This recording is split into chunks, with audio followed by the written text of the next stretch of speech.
I won't be able to fit in Canada. We're in the middle of the jungle in northern Thailand. We are climbing down the mountain. So far I haven't felt too bad. Pretty amazing for me. I think half our team is fallen in the mud. We are all muddy right now. There's no hope of staying clean on this trip.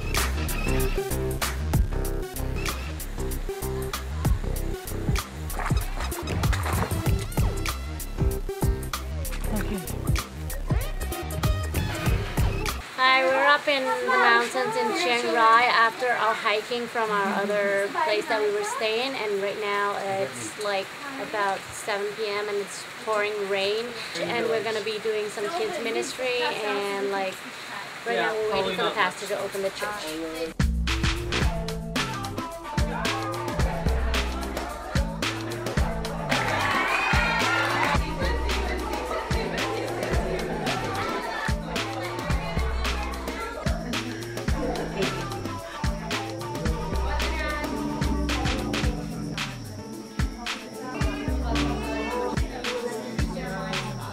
Ministry tonight, I think, went pretty good.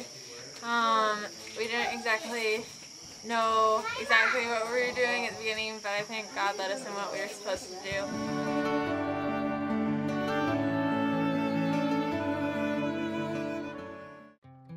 Well, here's Chris, one of our main 7 weeks in Asia leaders, which we've got a lot of great leaders in 7 weeks in Asia, which is part of the reason that the program works so good, because we get all that impartation. But you've just come back from Canada, Chris. That's right. Yesterday? Yeah, I was. Just landed. We haven't had a talk yet to see how things went. So how did things go? Well, it was good. I think very fruitful. Yeah. We toured Western Canada, Saskatchewan, Alberta, and BC, speaking to young people, youth groups, churches, Christian schools, and you get a wide variety of lots of different spiritual atmospheres and spiritual levels of these kids. So it was interesting. We met a lot of neat kids, and on the other hand, we've seen a very alarming things happening with the youth of our churches, where these kids, the spiritual level of these kids is very frightening. Right. Actually. And that's really what we're about. One of the things that I really wonder about when you go on this trip, really basically recruiting people for 7 weeks in Asia, do they get it, or is it like, that's weird?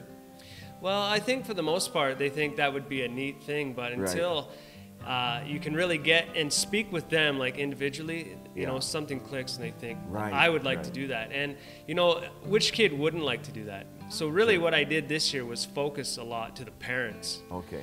To put it to them as you're investing in the eternity of your child, because we're talking to kids that have been in church their whole life. They've gone to Christian schools, they got their youth groups, and they've never really been confronted with the reality of the gospel. Right. And this is really what I poked, and you know, I didn't mince any words, and I wonder how many times, you know, a lot of people were a little bit ruffled, but you know, I thought, I have these people in my influence for this short time. We have to tell it to them straight, because we're not fooling around here when we, you know, when we're presenting this program. Like, we want to see these kids serving God. Well, and that's the whole purpose behind it, obviously. And I think too, I like what you mentioned about the parents, you know, focusing on the parents somewhat, because it's a tough thing, isn't it, honey? It's hard on parents, and especially for them to even let their kids come here. It's a big step even for the parents to let the kids go. And we find people asking, you know, is it safe? Are they going to be safe? Are you going to look after them? And really the answer that I answer is, it's no safer than driving down the street in Calgary. Sure.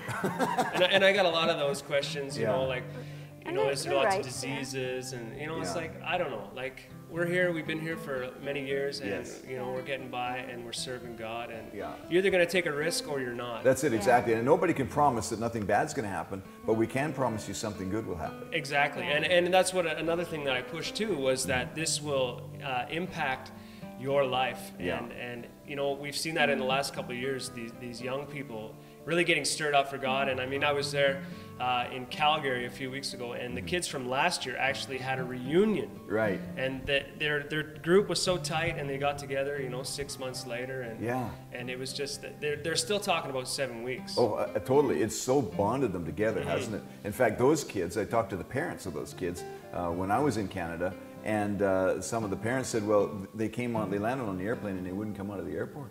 And they left the parents standing out in the waiting room and the kids wouldn't come out because they didn't want to separate, and they're all crying and hugging each other. And so it is an absolute life-changing thing. And you know, and I know, all of us know, we're convinced that if people knew what it was, they would have their kids here. Exactly. In an instant, and it is a bit of a new idea. Sure. You know, it's not a youth missions program where you're just going out and building something. This is about changing their lives, and we keep it in a small group. And I mean, you know, these kids, I mean, we ended up having what, 5-hour devotions? Yeah, and that's what was very exciting for myself as a leader was, you know, giving ideas to these kids that, you know, for us it's kind of just, you know, it's regular stuff, but for these kids we're talking about, you know, holiness and serving God, and these kids are like, I've never heard any of that kind of stuff before, and just poking them and then seeing how they respond to it is really neat for us. And you know, the one thing I really like about this program is that these kids are now confronted with the reality of the presence of God in their life. Either God is real to them or He's not. And bringing these kids on a program, taking them out of their little bubble of Western Christianity or youth group or whatever you want to call it, really puts it to these kids, okay, is God real to me, or have I just been playing a game? Like when I turn 18 and I'm cut free from my parents' cord, am I out of here? And you know, this is what I've seen a lot in the last couple of years doing this recruiting, is that these kids are slouched in the back rows and they don't care, and as soon as mom and dad say, okay, you're on your own, boom, they're gone, and they're, you don't see them in church again, and that speaks to me that these kids probably are not or had never been born again. That's the reality of it, isn't it? And we really do have a heart for the youth in our nation across the West. And I really feel, Chris, honestly, that this 7 weeks is a way that we can put back into the people that have partnered with us, the families that have partnered with us and been a blessing to us for so many years to do all of the things that we've done in Asia. And now, you know, it's time for our children, the next generation, to be raised up, and that's what it's about. And I want to encourage you to get a hold of our magazine. Go to our website, CONTINUUMmedia.com. You can watch all the videos of the 7 weeks in Asia last year. If that doesn't get kids going, what will? You know? And so very, very exciting and very high end in all of it, and it's very appealing to youth to see great videos, all of the stuff that's happening. But go to our website, please. A whole magazine dedicated to 7 weeks in Asia. There's a PDF version on the website, and you can contact us, connect with us, get application forms, whatever you need, so that your youth can get to 7 weeks in Asia and have their lives changed. 7 weeks in Asia? Yeah, it's pretty much rained here every day, sometimes hard, sometimes soft. Tired? I hiked for, what was it, like 6 hours to speak to a single village for just a short while. Where I'm ministering in the Yafu Church.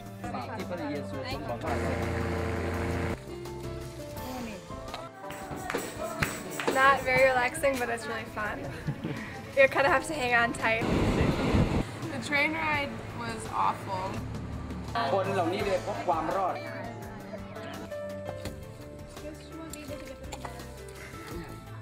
This is going to change your perspective on life itself.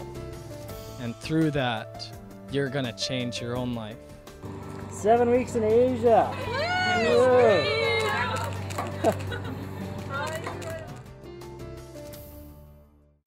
Seven weeks in Asia.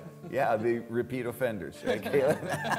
Both of these guys were on 2 years in a row, right? Yeah. And really exciting, because to have you here and tell us from your perspective, and maybe a lot of our youth and viewers can kind of relate to that.